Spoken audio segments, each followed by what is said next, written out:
Salut à tous, j'espère que vous allez bien. Donc, petite vidéo mise à jour crypto. On va attaquer avec le Bitcoin qui était pas très loin des 100K et qui décide de faire son difficile avant de venir les toucher. Mais pas d'inquiétude, la structure est plutôt propre. Donc, j'en parlais dans un tweet hier où j'ai dit, malgré le drop qu'on a eu, ce qu'il fait ici, ça ressemble plutôt à une structure corrective pour encore de l'achat. Donc, voir maintenant, ça va être une correction 15 minutes ou 1 heure, mais c'est une très belle opportunité qui est offerte par le Bitcoin, comme il a l'habitude de le faire.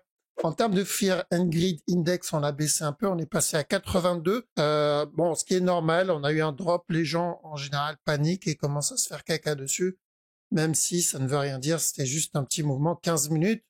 Et en termes de news, j'espère qu'on va avoir quelque chose qui va faire au moins valider, qui va nous valider ce régular. Donc nous, ce qu'on cherche, c'est de l'achat ici pour valider un régular flat. Donc tant qu'on est dans cette zone, on tente les buy setup. Donc c'est haussier pour le BTC. Les news, on a le 27 novembre à 14h30, une petite news qui pourra peut-être faire bouger la structure. Et il faudra faire aussi attention à 16h avec une petite news. Bon, c'est pas des news majeures pour la crypto, mais on reste quand même très vigilant. Donc BTC, très simple, de l'achat sur ce move. D'accord, on cherche un régular. Si je le vois par contre s'éloigner, couler un peu et s'éloigner, pas de panique, c'est normal, c'est juste une structure corrective du coup. 1 heure qui commence au lieu de 15 minutes, mais on fait juste d'étaler cette structure. D'accord, comme une pâte à pizza, plus on l'étale, plus la pizza sera large. Là, c'est le même concept. Si on reste dans cette zone, d'accord, le A, le B, le C, et on reste dans cette zone, on cherche un regular flat simple, 15 minutes, un peu comme ce qu'on a eu ici, on est resté là-dedans.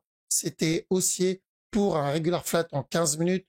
On en a eu un autre aussi ici. Rappelez-vous ce regular flat ici pour revenir péter le top. Donc c'est normal, c'est naturel. Au contraire, c'est une très très bonne chose pour le BTC. Donc BTC, on cherche du buy sur ce move. On a ETH. ETH, j'attends ici parce que je commence à avoir une petite perte de momentum. Donc j'aimerais bien le voir donner un C avant de continuer à push. D'accord? Si il vient donner un drop, alors c'est peut-être pas du daily, même c'est sûrement pas du daily, peut-être du 1 heure, voire un peu au-dessus. Donc faire attention ici à chaque nouveau plus haut, parce que si on le voit drop ici, donner le C, ça sera une très belle opportunité pour encore du buy. D'accord? Donc pas dit qu'il donne ce drop là tout de suite, mais si on l'obtient, c'est vraiment une très belle opportunité pour encore de l'achat, pour venir valider un running flat. En petit time frame, on n'a rien. On a BNB par contre qui est très bien. On cherche de l'achat encore dessus. Dans la précédente vidéo, on avait dit quoi? Buy le BNB pour revenir péter le top. Ça, c'est validé. Donc, si vous êtes encore dedans, pas de raison de sortir. Il donne une autre opportunité dans cette time frame, un autre regular flat.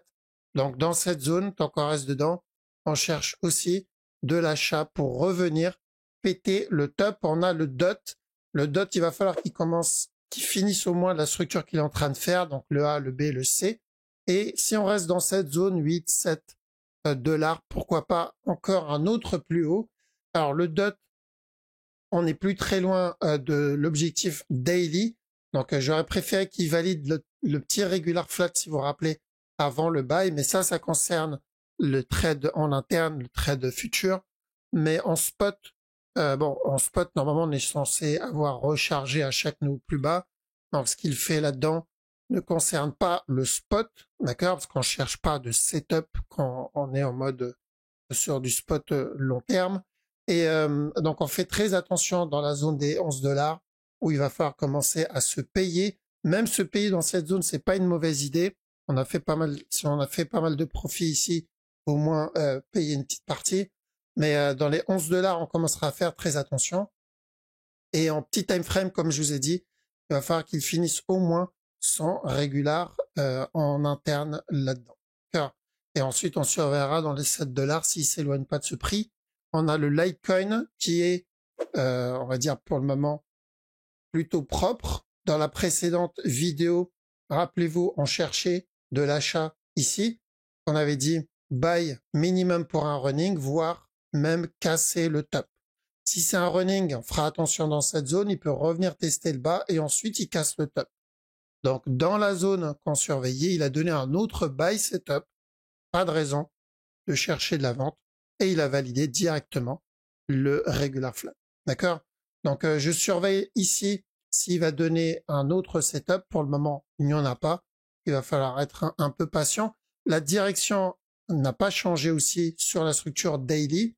On est venu péter ce bas. On avait dit de chercher de l'achat pour revenir péter le top, donc les 114 $. Toujours la même direction, toujours le même objectif. On a le sol, on a pulvérisé notre objectif, vu qu'on a racheté ici pour revenir péter le top. Donc ça, on l'a détruit en petit time frame. Alors, on pourrait avoir un setup en cours. Il est un peu moins propre que BTC et BNB, mais ça se tente ici. S'il donne des buy setup, pourquoi pas encore un autre push 15 minutes. D'accord? Mais oui, il est un peu moins propre. On a le VET qui est en cours. C'est pas mal aussi. D'ailleurs, en daily, l'objectif est toujours le même sur le daily, sur la grosse structure. Sur le DOT et VET, c'est pareil. D'accord? On s'attendait pour le petit, les petits trades, au moins un dernier push avant le retournement. Mais sur la grosse time frame, ça a toujours été un A, un B et un C. Ok? Donc on m'a fait la remarque plusieurs fois comme quoi je devrais arrêter d'analyser les dinosaures, mais pour le moment, c'est les dinosaures qui ont le mieux performé ces derniers jours. Donc on a le DOT, on a le VET et on a eu comment ça s'appelle XLM pardon, qui a fait en quelques jours plus de 500%. On a aussi XRP qui a pulvérisé la structure. Donc voilà, il y a les OG, comme on dit, les dinosaures sont encore là. Donc un peu de respect, les amis, pour nos petits vieux de la crypto. En tout cas, ils performent plutôt bien. C'est une bonne chose. Et c'est pour ça que on ne doit pas négliger les anciennes cryptos. Elles sont là depuis très longtemps et elles sont encore là. C'est des projets qui, pour beaucoup, sont encore en cours et elles ont survécu plusieurs cycles, ce qui n'est pas le cas. En tout cas, on peut pas dire ça pour les cryptos du cycle précédent pour le moment. D'accord? Donc, pour ça, je garde, on va dire, une confiance un peu plus élevée pour les OG, pour les plus anciennes, que pour les récentes. Les récentes, elles vont devoir faire leurs preuves, à part quelques exceptions, évidemment, ça, il y en aura toujours. Donc, VET, on fait attention à la cassure du top. 15 minutes, on a quelque chose de très intéressant. On a un regular flat en cours ici. Donc, si c'est un regular, ça c'est mon A, ça c'est mon B. Petit buy setup, cherche de l'achat pour le C. Revenir péter le top.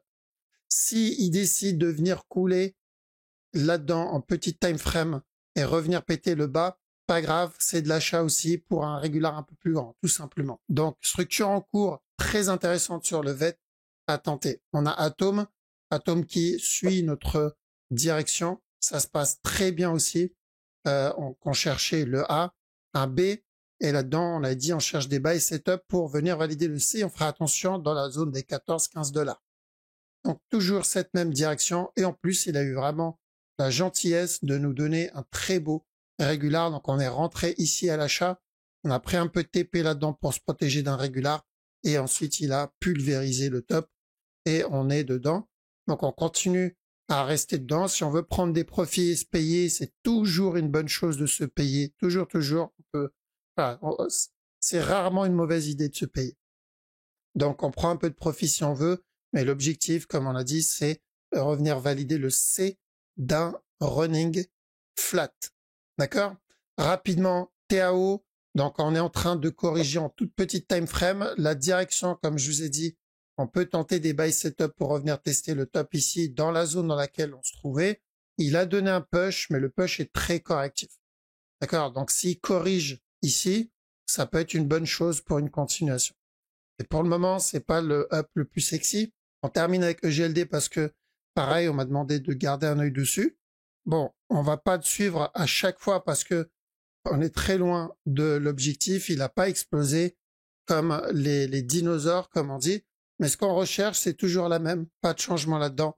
Cherche de l'achat pour un C. Il faudra faire attention dans la zone des 68 $, 72 $, pour au moins protéger le trade. D'accord?